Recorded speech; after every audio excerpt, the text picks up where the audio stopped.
khalaqal mauta wal hayata liyabluwakum ayyuhum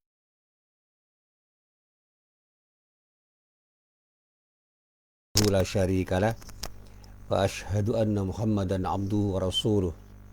Allahumma salli wa sallim ala nabiyyina Muhammad wa ala alihi. Jamaah yang dirahmati Allah, alhamdulillah hari ini kita bisa bertemu lagi, dan kita berharap mudah-mudahan pertemuan-pertemuan kita benar-benar menjadi pertemuan yang mendapatkan ridho dari Allah Subhanahu wa taala, sehingga pertemuan ini benar-benar juga menjadi pertemuan yang akan memberi manfaat bagi kita semua. Para jamaah yang dirahmati Allah, sekali lagi saya ingin menegaskan bahwa kita ini hidup bukan hanya berinteraksi dengan diri kita sendiri, tetapi juga berinteraksi dengan orang lain. Dan semua yang kita lakukan itu harus kita pertanggungjawabkan kepada Allah Subhanahu wa taala, di samping harus kita pertanggungjawabkan pada diri kita sendiri dan orang lain. Jadi ada pertanggungjawaban vertikal dan ada pertanggungjawaban horizontal. Dan itu yang harus kita pahami secara utuh.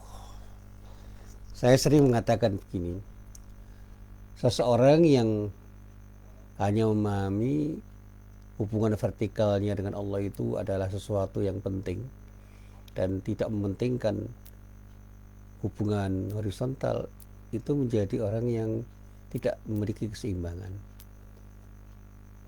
Karena pada saatnya dia hanya akan bisa melakukan ibadah kepada Allah, tetapi tidak bisa bermuamalah dengan baik pada sesama manusia dan kepada alam semesta. Sebaliknya juga begitu. Ada orang yang berpandangan yang penting kita ini harus bermuamalah dengan baik, dan itu cukup. Itu juga pandangan yang tidak betul, karena pada saatnya ketika kita itu hanya mementingkan kehidupan dalam bermuamalah, ibadah kita kepada Allah menjadi terbengkelai, sehingga pertanggungjawaban kita kepada Allah tidak akan bisa kita lakukan dengan sebaik-baiknya, dan pada saatnya kita akan menjadi orang yang tidak mendapatkan ridho dari Allah karena ibadah kita tidak kita perhatikan. Nah, para jamaah yang dirahmati Allah, terkait dengan hal ini saya ingin menjawab pertanyaan dari para jamaah, tetapi sekali lagi saya ingin menjawab dengan hati-hati. Dan satu pertanyaan yang tidak akan saya jawab itu adalah pertanyaan tentang persoalan kesehatan, yaitu persoalan tentang COVID-19 yang terkait dengan ilmu kesehatan. Saya tidak paham, apalagi ketika orang sudah punya asumsi-asumsi yang bermacam-macam. Saya terus terang saja menghindari untuk berdiskusi yang terkait dengan masalah itu. Tetapi kalau diskusi itu menyangkut sikap kita terhadap pandemi COVID-19, saya akan mencoba untuk menyatakan sesuatu, tetapi dengan perspektif saya sebagai orang yang tidak pernah belajar ilmu kesehatan, yang tidak pernah belajar ilmu-ilmu yang terkait dengan pengetahuan tentang pandemi dan juga tentang virus yang disebut dengan COVID-19 itu. Padahal istilah COVID-19 itu bukan istilah pada virusnya itu sendiri, tetapi derita yang diakibatkan oleh virus. Karena coronavirus disease itu istilah yang kemudian harus dipahami sebagai penderitaan yang terjadi sebagai akibat dari adanya virus yang disebut dengan Corona 19 itu, yang kemudian bisa membuat kita itu sakit sebagai akibat dari serangan virus itu. Ya, saya tidak tahu ilmunya, dan saya tidak akan menjawab dalam perspektif ilmu kesehatan dan juga yang lain yang terkait dengan sesuatu yang tidak saya ketahui. Termasuk juga, maaf, saya tidak pernah bisa menjawab pertanyaan tentang vaksin, vaksinasi, dan yang lain-lain tentang masalah itu, kalau itu hal yang terkait dengan ilmu kesehatan. Tetapi kalau kita bicara tentang bagaimana kita harus menyikapi hidup, mari kita mencoba untuk melihat dari perspektif agama. Dan saya ingin berbicara tentang masalah itu tidak hanya dalam wilayah fikih saja, tetapi juga dalam wilayah akidah dan akhlak. Saya selalu mengatakan pijakan hidup yang paling kokoh itu adalah iman. Keberimanan orang itu akan sangat bisa menjadikan orang itu kokoh di dalam jalan hidup. Itu fondasi yang harus dimiliki oleh setiap orang. Lalu ujung-ujungnya ketika orang berbuat sesuatu itu akhlak. Akhlak kita terhadap diri kita sendiri, akhlak kita terhadap orang lain, akhlak kita terhadap alam semesta, dan utamanya akhlak kita terhadap Allah, dan juga ketika kita luaskan ya akhlak kita terhadap orang tua, akhlak kita terhadap nabi, akhlak kita terhadap para ulama, akhlak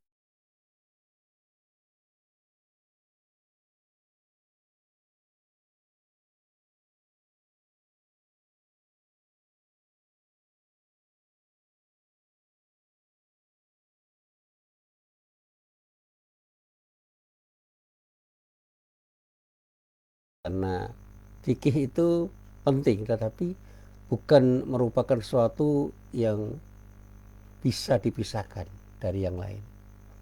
Bukan sesuatu yang terpenting dari sekalian persoalan.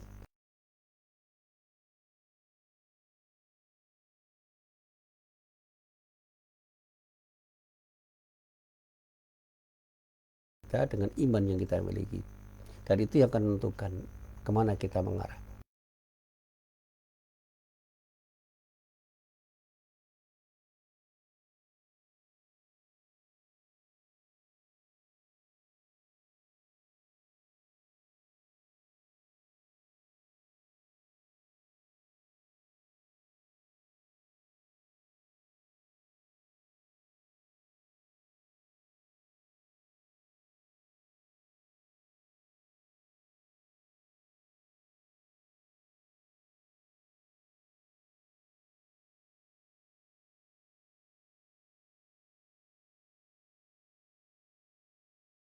Yang selalu saya sampaikan, nah, termasuk ketika saya bicara tentang COVID-19 itu bukan bicara COVID-19-nya, tapi sikapi pandemi COVID-19 itu dengan sikap tenang, dengan sikap yang tidak panik, tidak gelisah, tidak resah. Karena apa? Yang namanya virus itu makhluk Allah, dan semua dalam kendali Allah. Itu saja. Maka ketika orang bicara tentang 3M, 4M, 5M, saya bicara tentang 6M. Yang keenam apa?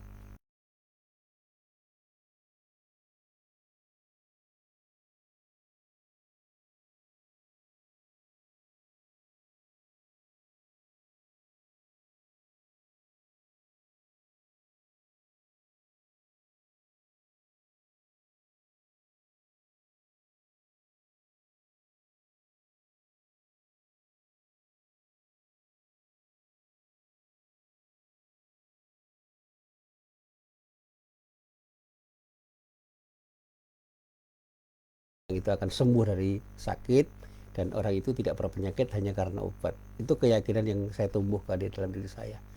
Saya tidak pernah yakin 100% dengan obat, dokter, dan sebagainya, bahwa kita harus berupaya, iya. Berobat ketika sakit, iya. Bertanya kepada dokter ketika kita sakit, ya, supaya kita sehat kita harus tahu bagaimana cara kita sehat dengan ilmu kesehatan, iya. Tetapi itu tidak 100% menentukan, karena semua itu ada di dalam genggaman kekuasaan Allah. Termasuk ketika orang dikatakan, ketika orang itu dibeginikan dan begitukan dengan pengobatan yang terbaik pasti sembuh dan tidak sakit, itu saya tidak pernah 100% percaya. Tetapi saya percaya bahwa itu adalah sebuah upaya yang harus kita lakukan, dan pada saatnya kita harus berdoa kepada Allah dalam rangka untuk mendapatkan sesuatu yang terbaik dengan permohonan kita. Dan sekali lagi, sikap tawakal kita kepada Allah itu harus kita tingkatkan, dan itulah sesuatu yang punya kekuatan yang luar biasa. Jadi energi yang tumbuh sebagai akibat dari sikap tawakal itu mengalahkan semuanya. Dan itu yang pernah terjadi pada para nabi, para rasul. Bagaimana seorang yang bernama Musa ketika melawan sistem dan budaya yang sangat tidak bersahabat dengan dirinya, karena kekuasaan yang sangat otoriter yang disebut sebagai kekuasaan Fir'aun.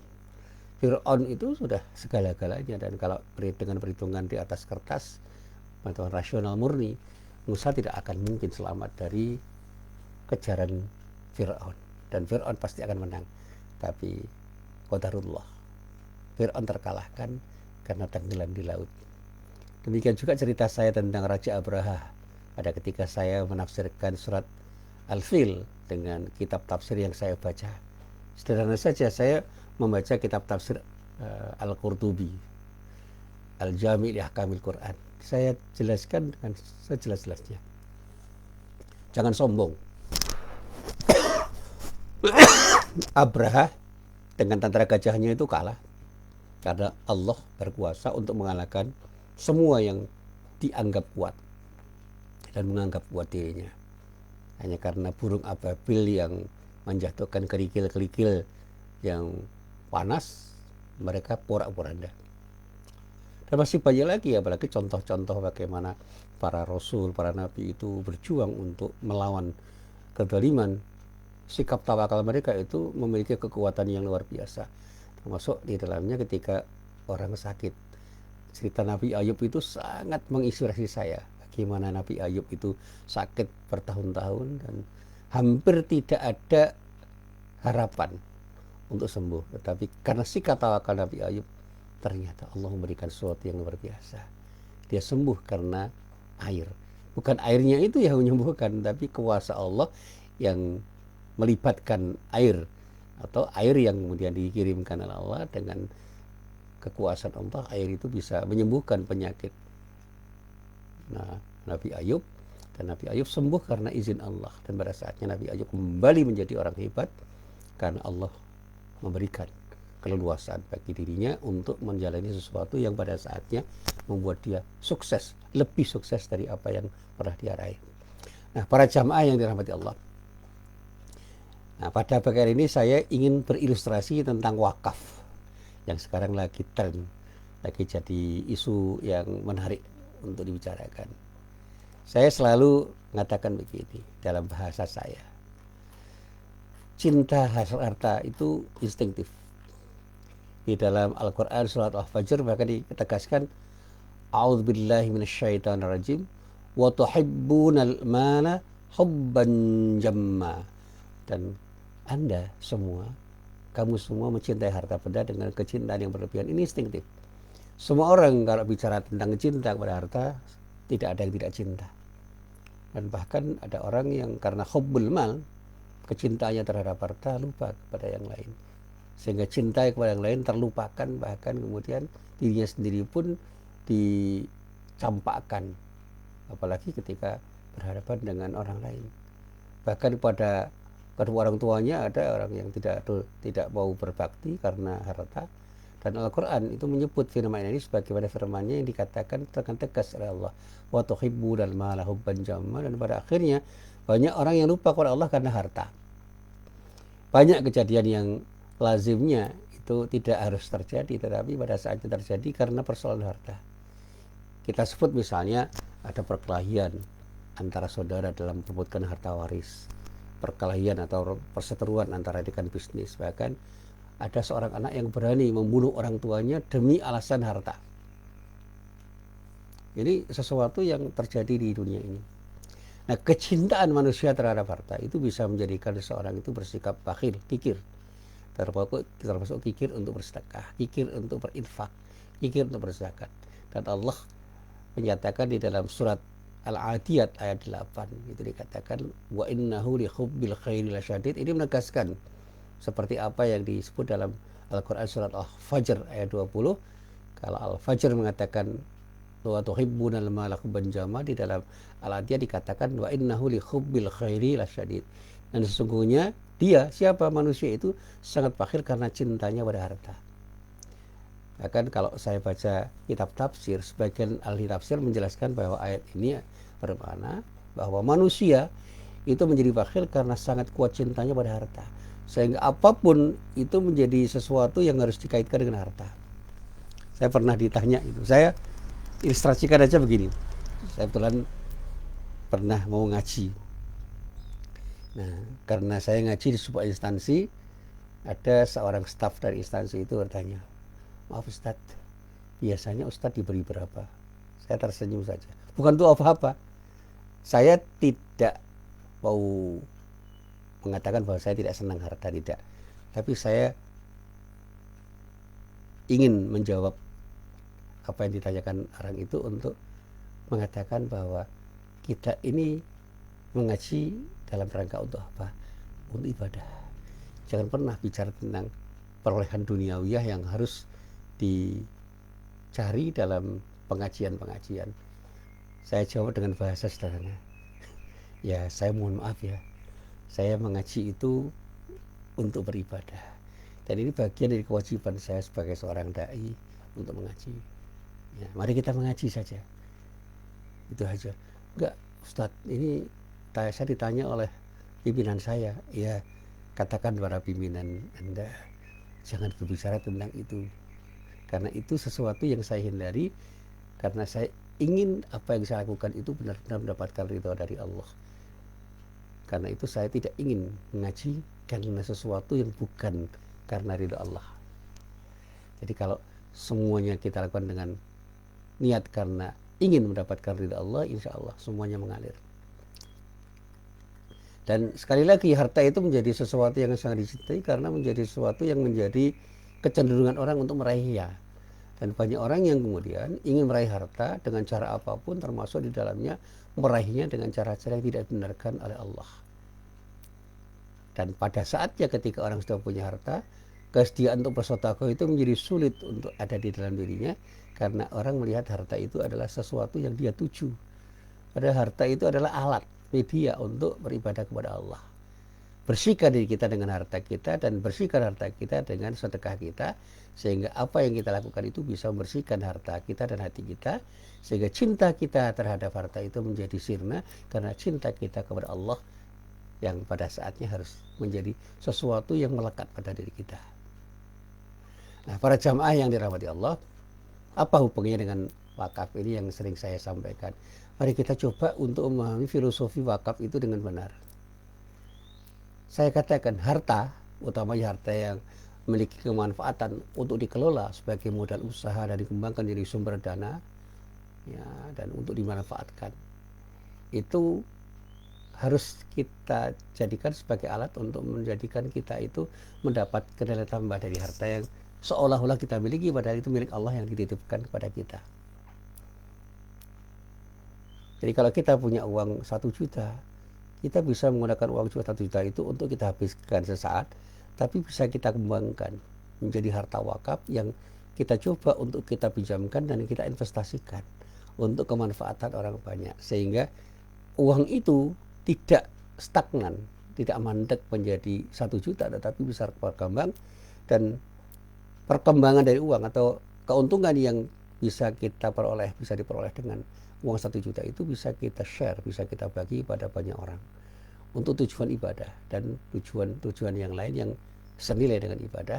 Dan pada saatnya insya Allah kita akan menjadi orang yang bisa mendapatkan nilai tambah dari apa yang kita lakukan berupa pahala yang terus mengalir sebagai akibat dari kesetiaan kita untuk berbagi pada orang lain dengan uang 1 juta itu. Apalagi kalau uang itu kita kumpulkan dengan banyak orang, itu bisa miliaran, bisa triliunan. Sehingga sekarang dikatakan potensi wakaf di Indonesia itu triliunan. Bahkan kalau dikelola itu bisa ratusan dan bahkan bisa ribuan triliun kalau mau dikelola dengan baik. Dan kalau itu dikelola dengan penuh tanggung jawab, insya Allah nilainya itu sangat besar sekali, karena akan bisa menjadikan orang lain itu mendapatkan manfaat dari harta wakaf yang diwakafkan oleh orang pada siapapun dengan pengelolaan yang terbaik.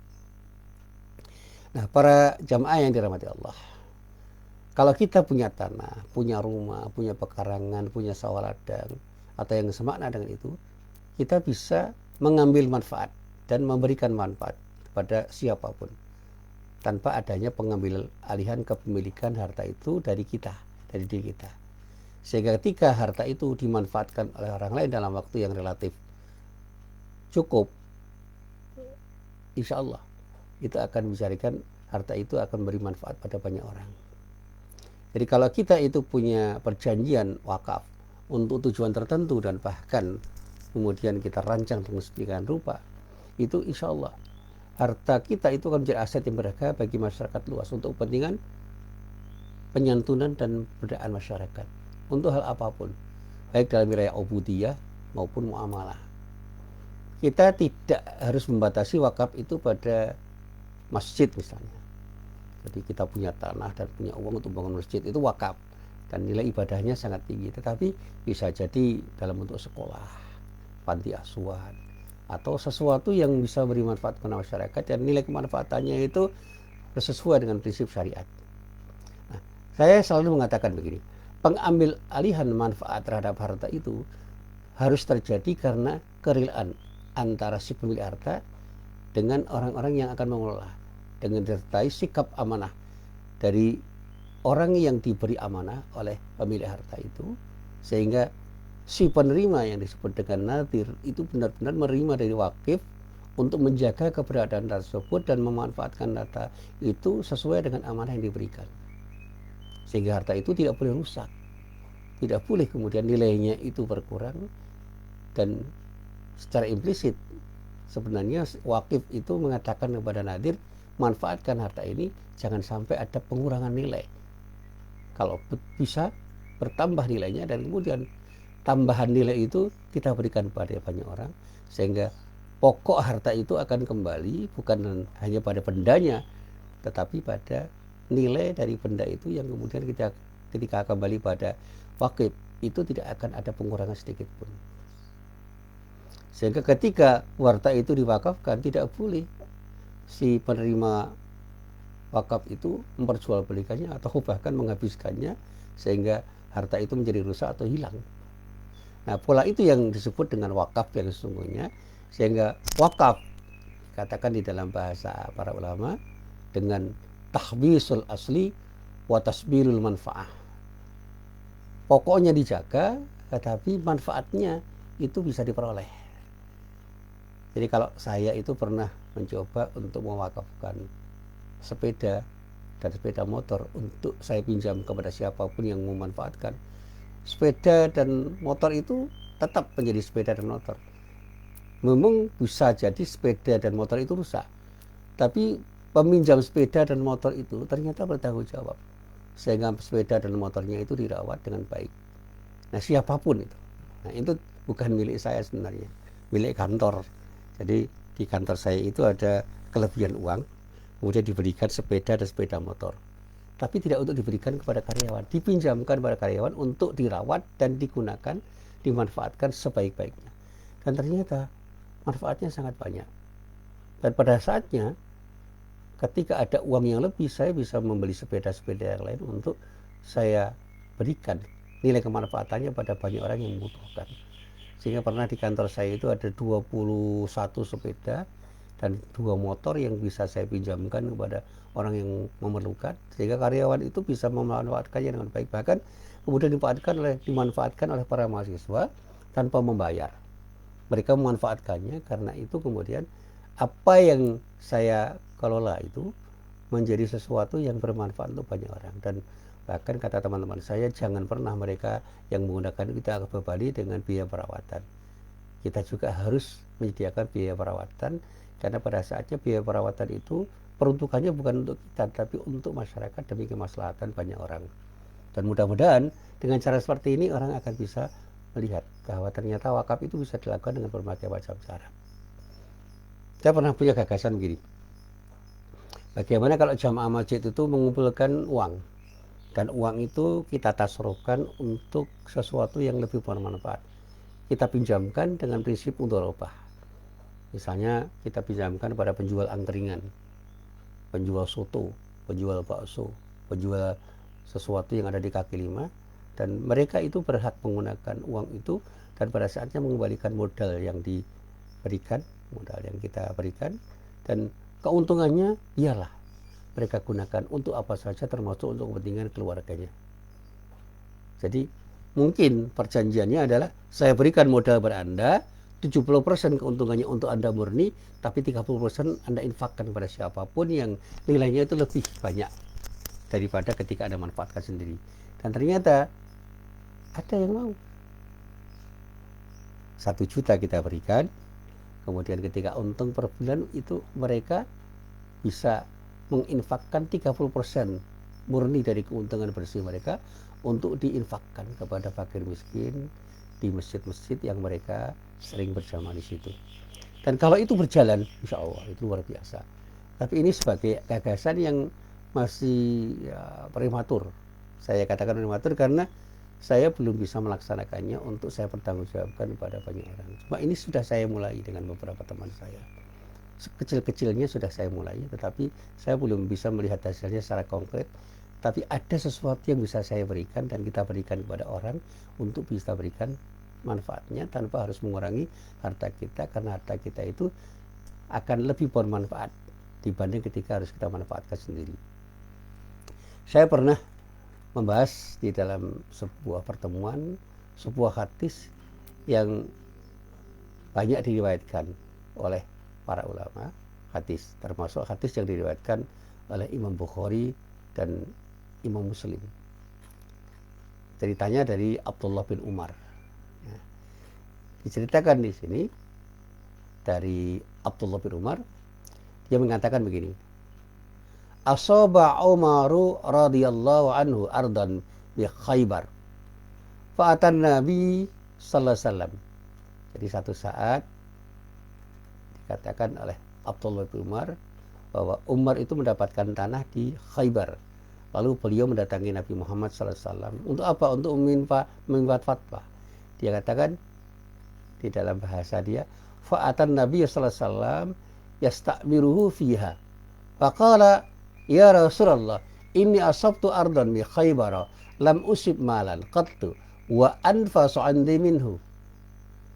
Qala in syi'ta habasta aslaha wa tasaddaqta biha. Qala wa tasaddaqa biha Umaru annahu la yuba'u asluha wa la yurath wa la yuhab wa tasaddaqa biha fil fuqara wa fil qurba wa fil riqab wa fi sabilillah wa ibnis sabil wa dhaif la junaha ala man waliha ay yakula minha bil ma'ruf wa yut'ima sadiqan ghaira mutamawwil malan. Dikatakan wa yut'ima sadiqan ghaira mutamawwil malan. Ini hadis yang diriwayatkan oleh Imam Bukhari dan Imam Muslim. Dan di dalam riwayat Bukhari dikatakan tasaddaqa bi asliha la yuba'u wa la yuhabu walakin yunfaqu thamaruhu. Dikatakan di dalam hadis ini, ketika Umar mendatangi Nabi Muhammad SAW itu membuat fatwa mengenai apa? Mengenai tanah itu. Dia berkata begini, kata Abdullah bin Umar. Umar menyatakan, ya Rasulullah, sesungguhnya saya itu sudah mendapatkan sebidang tanah di Khaybar. Saya tidak mendapatkan harta yang lebih berharga bagi diri saya dibandingkan sebidang tanah itu. Nah, lalu Rasulullah terkait dengan hal itu bersabda, Rasulullah SAW bersabda, jika kamu mau, tahanlah pokoknya lalu sedekahkan hasilnya. Nah, kata Ibnu Umar, ini di dalam hadis ini dikatakan, lalu Umar menyedekahkan hasilnya. Sesungguhnya tanahnya tidak dijual, tidak diwariskan dan tidak dihibahkan. Lalu beliau menyedekahkan hasilnya kepada fakir miskin, pada keluarga-keluarga terdekatnya, untuk memerdekakan budak, untuk sabilillah, ibnu sabil dan para tamu. Dan tidak ada larangan bagi pengelolanya untuk memanfaatkan sebagian hasilnya dengan cara yang baik. Boleh dia berikan kepada temannya dengan tidak mengambil harganya. Nah, di dalam riwayat Bukhari dikatakan beliau sedekahkan pokoknya, tidak dijual dan tidak dihibahkan, tetapi diinfakkan hasilnya. Nah, kalau ini kita coba untuk kita nalar, inilah wakaf yang sangat bagus.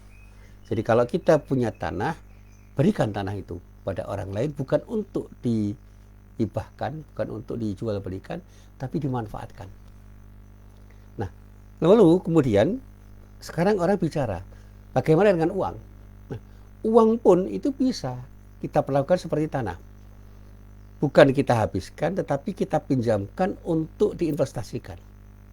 Dan pada saatnya hasilnya itu diberikan kepada banyak orang untuk kepentingan-kepentingan mereka, untuk kemaslahatan mereka, tentu saja dengan nilai kemaslahatan yang sesuai dengan prinsip syariat, dan cara pemanfaatannya pun juga harus selaras dengan prinsip syariat.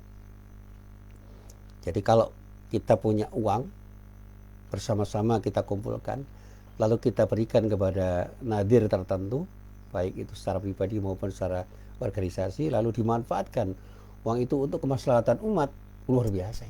Itu wakaf yang selaras dengan apa yang dilakukan oleh Umar dan disetujui oleh Nabi Muhammad SAW. Nah, para jamaah yang dirahmati Allah, di dalam hadis ini diceritakan Umar bin Khattab itu mendapatkan sebidang tanah dari rampasan perang di daerah Khaybar. Di daerah Khaybar itu pada waktu itu dinyatakan dengan kata asoba, bukan wajada atau nala, karena beliau tidak berusaha untuk mendapatkannya, tapi sekadar diberi bagian. Asoba itu mendapatkan bagian, tidak berusaha untuk mendapatkannya. Nah, ketika dia itu mendapatkannya, Umar bin Khattab kemudian mendatangi Nabi Muhammad SAW untuk memohon fatwa, meminta pendapat mengenai masalah tanah yang diperolehnya itu. Nah, dalam hal ini Umar bin Khattab berkeinginan agar Rasulullah Nabi Muhammad SAW bersedia untuk memberikan pendapatnya mengenai pemanfaatan tanah itu. Nah, kata Umar bin Khattab radhiyallahu anhu kepada Nabi Muhammad SAW, ini hasil penelitian saya, tanah ini merupakan harta yang paling berharga bagi diri Umar. Nah, karena Umar mengatakan tanah ini merupakan harta yang paling berharga bagi diri saya. Artinya Umar melihat ada sesuatu yang paling berharga bagi dirinya, karena harta yang berupa tanah itu merupakan sesuatu yang lebih biasa bagi Umar bin Khattab. Yang oleh karenanya, kata Umar, saya merasa perlu untuk mempertanyakan pemanfaatannya kepadamu ya Rasulullah, agar tanah ini tidak menjadi sia-sia, dan bahkan saya punya harapan bisa memberi manfaat lebih besar bagi siapapun dengan tanah ini. Nah, terkait dengan permintaan Umar dan pertanyaan Umar bin Khattab pada Rasulullah kemudian menjawab, jika kamu ya Umar setuju, saya usulkan agar tanah ini diwakafkan saja. Dengan cara apa? Dengan cara memberikan kesempatan kepada pihak tertentu untuk mengolahnya dan menikmati hasil pengolahannya, tanpa harus memindahkan kepemilikan tanah itu dari dirimu kepada orang yang mengolahnya. Dalam hal ini, selaras dengan usulan Nabi, Umar bin Khattab setuju, dan beliau pun memakafkan tanah itu kepada pihak tertentu untuk dikelola dan dinikmati hasilnya, dan tanah itu tidak pernah berkurang nilainya, tetapi justru bertambah nilainya karena ada hasil yang bisa diperoleh dari tanah yang dikelola itu. Mereka yang memanfaatkannya, siapapun boleh memanfaatkannya dengan cara yang baik, yang disebut ma'ruf.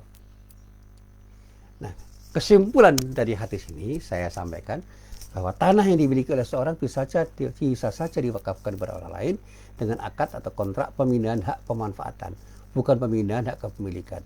Yang oleh karena itu, si pemilik tanah selamanya pada hakikatnya tetap memiliki tanah, memiliki hak atas tanah itu. Dan sementara itu, si penerima wakaf hanya berhak memanfaatkannya selaras dengan isi akad atau kontrak itu.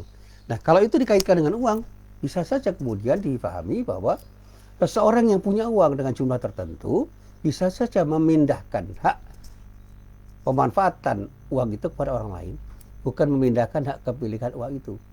Karena itu, orang yang diberi amanah untuk memanfaatkan uang itu boleh memanfaatkan sesuai dengan akad atau kontrak yang disepakati oleh kedua belah pihak, antara orang yang punya uang dengan orang yang diberi uang, untuk dimanfaatkan dalam rangka untuk kemanfaatan yang lebih besar.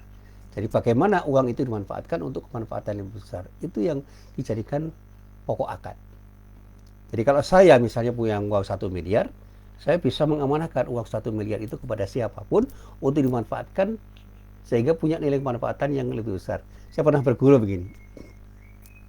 Dan kami di pimpinan cabang Muhammadiyah Keraton bersama dengan teman-teman di pimpinan ranting Muhammadiyah Kabupaten Kulon itu punya pekerjaan, punya gawe lah gitu, membangun SD Muhammadiyah. Nah, salah satu dananya itu pinjam kepada pimpinan daerah Muhammadiyah Kota Yogyakarta. Dan pinjaman itu harus kembalikan. Nah, andai kata bentuk pinjaman itu dinilai sebagai wakaf, itu lebih jelas lagi. Uang yang berjumlah pada waktu itu saya ingat 300 juta, itu bukan dipinjamkan saja tetapi diinvestasikan untuk dimanfaatkan lebih besar dari nilai kemanfaatan ketika harta itu dimanfaatkan oleh pimpinan daerah Muhammadiyah. Jadi diberikan kepada pimpinan cabang Muhammadiyah Keraton, kemudian dimanfaatkan untuk membangun sekolah, dan pada saatnya uang 300 juta itu akan memiliki nilai kemanfaatan yang besar sekali. Karena apa? Bisa digunakan untuk membangun sekolah dan bisa memberi manfaat pada banyak orang ketika sekolah itu gudang sekolah itu terbangun dan menjadi pusat pendidikan. Dan pada saatnya uang itu dikembalikan lagi pokoknya kepada pimpinan daerah Muhammadiyah Yogyakarta dengan pola yang bermacam-macam. Dengan pola pengembalian fee manajemen misalnya, atau pola apapun yang pada saatnya ketika sekolah itu sudah jadi dan menghasilkan uang, maka sekolah itu mengembalikan uang itu dengan memberikan iuran per bulan, per tahun kepada pimpinan daerah Muhammadiyah, dan mungkin nilainya juga sama dengan nilai ke 300 juta itu, sehingga pimpinan daerah Muhammadiyah tidak rugi, pimpinan cabang Muhammadiyah tidak rugi, sekolah itu tidak rugi, sama-sama mengambil untung dari semuanya, dan itu terus mengalir. Dan kalau setiap tahun ada wakaf yang seperti itu, mungkin nanti cabang-cabang yang punya sekolah itu akan lebih berdaya ketika pimpinan daerah Muhammadiyah bisa menggunakan uang 300 juta dan lebih dari itu untuk wakaf tunai diberikan kepada pimpinan cabang Muhammadiyah untuk dimanfaatkan uang itu dalam rangka untuk memanfaatkan uang itu lebih bernilai daripada ketika dimanfaatkan oleh pimpinan daerah Muhammadiyah. Tidak diberikan dengan cuma-cuma atau tidak dihibahkan, tidak disumbangkan, tetapi dimanfaatkan. Artinya yang diambil itu nilai kemanfaatannya itu jauh lebih hebat. Nah, saya selalu mengatakan begini, wakaf itu tidak berarti memberikan sesuatu kepada orang lain untuk dimiliki, tapi memberikan sesuatu kepada orang untuk dimanfaatkan. Jadi kalau kita itu menjadi pengelola wakaf yang disebut nadir, kita hanya bisa memanfaatkan sesuatu yang diwakafkan oleh para wakif itu dan tidak boleh menghabiskan atau menggunakannya untuk tujuan pengambilan kepemilikan.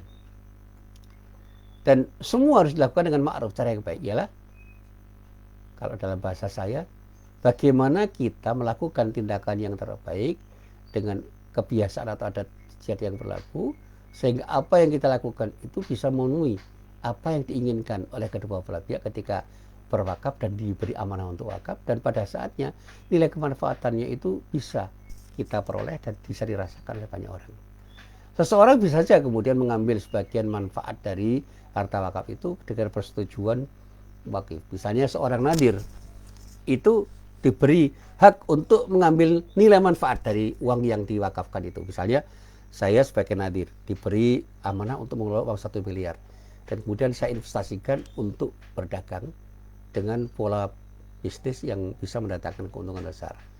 Nah, ketika uang itu dalam 1 tahun misalnya menjadi 1,5 miliar, 1,5 miliarnya itu bisa saya pakai sedikit karena saya menggunakan uang itu untuk berdagang.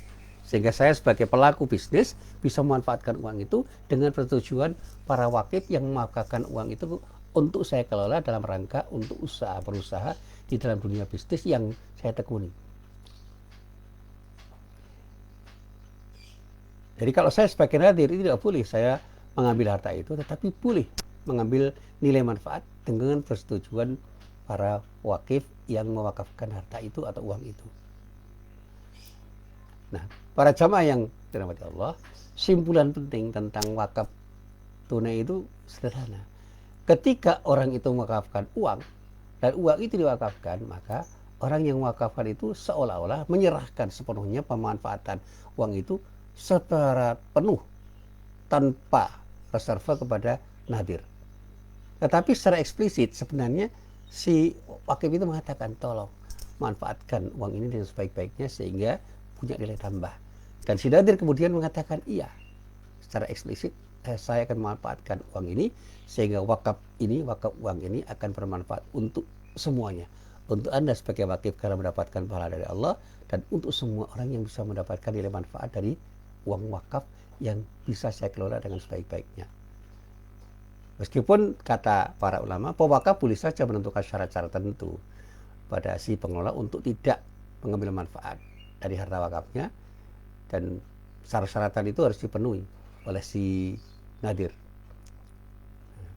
Tetapi ada ulama yang mengatakan ketika pewakaf itu cenderung memberi syarat-syarat yang memberatkan pada nadir, itu dinilai sebagai tindakan yang makruh karena membatasi gerak atau ruang gerak si nadir untuk memanfaatkan harta wakaf itu karena persyaratan-persyaratan yang terlalu menjerat. Makanya ketika orang mewakafkan dia sebagai wakif, ya relakan saja semua uang atau semua harta wakaf itu untuk dikelola dengan sebaik-baiknya oleh nadir, dan pada saatnya peruntukannya itu jelas karena nadir pun bersikap amanah untuk memanfaatkan harta wakaf itu dengan leluasa tanpa harus mengkhianati amanah yang diberikan oleh wakif pada dirinya. Nah, para jamaah yang dirahmati Allah, nah, terkait dengan wakaf tunai ini yang dalam bahasa teman-teman disebut cash wakaf, itu sudah berkembang sebenarnya. Dan undang-undang yang ada di Indonesia memang mensyaratkan adanya kebolehan dan memang diarahkan untuk menjadikan sesuatu itu menjadi lebih bermanfaat. Nah, formulasinya itu memang bisa dikaji dengan sebaik-baiknya. Nah, tapi dasar syariahnya jelas bahwa para ulama pada umumnya sekarang sudah menyepakati adanya kebolehan orang untuk berwakaf uang dengan satu ketentuan bahwa uang itu tidak untuk dihabiskan, untuk dimanfaatkan. Dan fatwa-fatwa yang terkait dengan wakaf tunai itu banyak sekali. Di antara fatwa itu ada fatwa MUI pada tanggal 11 Mei tahun 2002 yang mengatakan bahwa wakaf uang yang disebut dengan cash wakaf atau yang juga disebut dengan wakfun nuqud itu adalah wakaf yang dilakukan oleh seseorang atau sekelompok orang atau lembaga tertentu atau badan hukum tertentu dalam bentuk uang tunai. Termasuk dalam pengertian uang itu adalah surat berharga. Wakaf uang itu kata para ulama di kalangan Majelis Ulama Indonesia hukumnya jawaz, boleh. Nah, wakaf uang itu hanya boleh disalurkan dan digunakan untuk hal-hal yang dibolehkan oleh syarak. Artinya harus syar'i. Nilai pokok wakaf uang harus dijamin kelestariannya, tidak boleh dijual, dihibahkan atau diwariskan, sehingga tidak boleh kemudian berkurang nilainya. Sedapat mungkin itu menjadi sesuatu yang tetap nilainya, sehingga ketika kembali kepada wakifnya, betul-betul kembali seperti semula. Mungkin bukan bendanya yang beli, tetapi nilai kemanfaatannya kembali seperti semula. Nah, dengan diundangkannya Undang-Undang Nomor 41 tahun 2004, kedudukan wakaf uang itu semakin jelas. Tidak saja dari segi fikih hukum Islam, tetapi juga dari segi tata hukum nasional, artinya menjadi ketentuan hukum positif. Artinya dengan diundangkannya undang-undang tersebut, maka wakaf tunai itu telah menjadi hukum positif, sehingga persoalan khilafiyah tentang wakaf tunai itu harus segera kita akhiri di negeri kita. Untuk apa wakaf tunai itu? Saya katakan untuk pemberdayaan ekonomi umat, luar biasa ini. Apalagi sekarang dengan krisis ekonomi yang luar biasa, dengan pandemi yang sekarang ini sedang terjadi, saya katakan dengan bahasa sederhana, sekarang ini sudah terjadi resesi sebenarnya. Banyak orang yang kesulitan untuk mencukupi kebutuhan hidupnya dan mereka memerlukan uluran tangan dari siapapun. Dan dengan pengembangan wakaf tunai, insya Allah apa yang disebut wakaf tunai itu akan bisa memberikan nilai tambah pada siapapun, diantaranya kepada para fuqara yang memang memerlukan uluran tangan dari para agniya.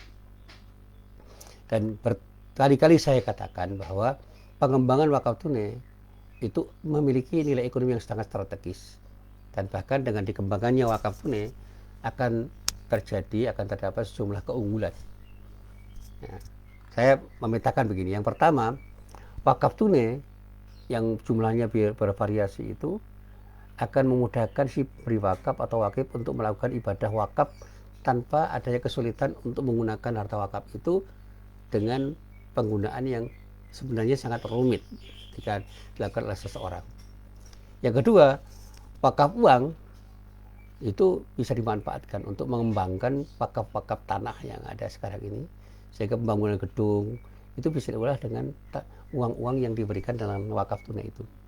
Seperti yang saya ceritakan sekolah ya, di Kadipaten Kulon itu ada sebidang tanah yang dihibahkan oleh seorang yang punya tanah itu kepada Muhammadiyah, dan pada saatnya harus dibangun. Nah, dengan wakaf tunai bangunan itu akan cepat bisa selesai dan insya Allah nilai manfaatnya akan besar. Nah, kemudian yang ketiga, wakaf tunai itu bisa membantu sebagian lembaga-lembaga pendidikan Islam dengan berbagai macam cara yang cash flow-nya itu kembang kempis. Sekarang ini banyak TK, banyak SD yang kesulitan menggaji para karyawan dan gurunya karena pandemi COVID-19. Dan kalau mereka dipinjami dengan uang itu untuk dikembalikan besok ketika mereka sudah normal kembali, insya Allah luar biasa hasilnya. Yang keempat, pada kiranya insya Allah umat Islam itu bisa lebih mandiri dalam mengembangkan dunia pendidikan tanpa harus tergantung pada anggaran pendidikan pemerintah yang memang semakin lama itu semakin terbatas. Yang kelima, dana wakaf tunai itu bisa diharapkan memberdayakan usaha kecil yang masih dominan di negeri ini. Karena kata orang 99% pengusaha Indonesia itu adalah pengusaha kecil. Dana yang terkumpul dapat disalurkan kepada para pengusaha tersebut dan bagi hasilnya bisa digunakan untuk kepentingan sosial yang lebih besar. Dan yang terakhir, dana wakaf tunai itu insya Allah bisa membantu perkembangan bank-bank syariah, khususnya BPR syariah dan PMT kooperasi syariah itu. Karena bagaimanapun jika mereka itu punya ketergantungan untuk mendapatkan dana segar. Kalau dana wakaf itu bisa diberikan kepada mereka, itu akan menjadi dana yang sangat murah karena mereka tidak akan harus membayar sesuatu yang harus dibayarkan kepada orang yang memberikan pinjaman. Yang penting mereka amanah. Misalnya ada BPR, ada PMT yang berdiri dengan kokoh, yang sekarang kekurangan dana, berikan 1 miliar, nah, misalnya sebagai harta wakaf dengan wakaf tunai. Nanti pada tahun pertama kita lihat hasilnya. Dan uang tunai itu bisa kembali setelah 1 miliar kepada orang yang memasok, dan keuntungannya bisa dibagi 70% itu untuk pengembangan BPR atau PMT-nya dan 30% untuk diberikan kepada masyarakat yang membutuhkan, atau bisa lebih dari itu. Yang penting ada kesepakatan di awal, dan insya Allah itu akan menjadi sesuatu yang luar biasa ketika diamalkan dalam praktek kehidupan yang lebih luas. Dan saya selalu mengatakan dengan adanya lembaga-lembaga yang cukup concern untuk mengelola wakaf seperti sekarang ada Lazismu dan sebagainya, diharapkan wakaf tunai itu menjadi sebuah pilihan yang bagus. Saat ini kata para ulama, ya banyak orang yang ingin wakaf, dan bahkan kalau mereka itu percaya kepada orang yang menerima wakaf, mereka akan dengan sukarela mewakafkan uang yang mereka miliki, bahkan jauh lebih besar dari perhitungan banyak orang. Perhitungan pemerintah kan nilainya bisa 188.000, 188 triliun loh. Saya tidak begitu hero dengan prediksi itu, tapi kalau semua orang Islam yang punya duit itu mau berwakaf, saya kira potensi wakaf di Indonesia itu luar biasa. Bisa ratusan dan bisa ribuan triliun bila wakafnya. Bahkan kalau saya prediksi dengan angka kasar, wakaf tunai itu bisa luar biasa kalau kemudian dihimpun dengan cara yang lebih sederhana. Misalnya dibuat sebagai contoh, setiap orang Islam itu dibimbing untuk punya kesadaran. Misalnya yang punya uang 10.000 sampai uang jutaan itu mau mewakafkan uang itu untuk dimanfaatkan lebih besar dari nilai kemanfaatannya ketika dibandingkan ketika digunakan sendiri. Nah, kalau umat Islam itu berwakaf, misalnya separuh umat Islam yang kaya itu berwakaf, wah luar biasa. Separuh saja itu, luar biasa. Apalagi semuanya mau berwakaf, semua agnia orang Islam itu berwakaf, itu akan menjadi sesuatu yang luar biasa. Dan apa yang dibutuhkan oleh umat Islam untuk mengembangkan dirinya dan menjadi umat yang terbaik ketika mereka cukup amanah menggunakan uang wakaf itu akan menjadi sesuatu yang luar biasa. Dan saya bermimpi Muhammadiyah bisa memulai dengan lazismunya. Kita galang dana wakaf di kalangan anggota Muhammadiyah dan simpatisannya. Kita coba untuk memotivasi mereka mewakafkan sebagian uangnya di Lazismu, kemudian Lazismu mengelola dengan pengelolaan yang profesional, dan pada saatnya akan menghasilkan sesuatu yang luar biasa untuk kepentingan umat, bukan hanya untuk Muhammadiyah sendiri. Inilah apa yang bisa saya sampaikan. Mohon maaf kalau ada kekurangan karena waktu. Mari kita akhiri dengan membaca hamdalah. Alhamdulillahirabbil alamin. Wassalamualaikum warahmatullahi wabarakatuh.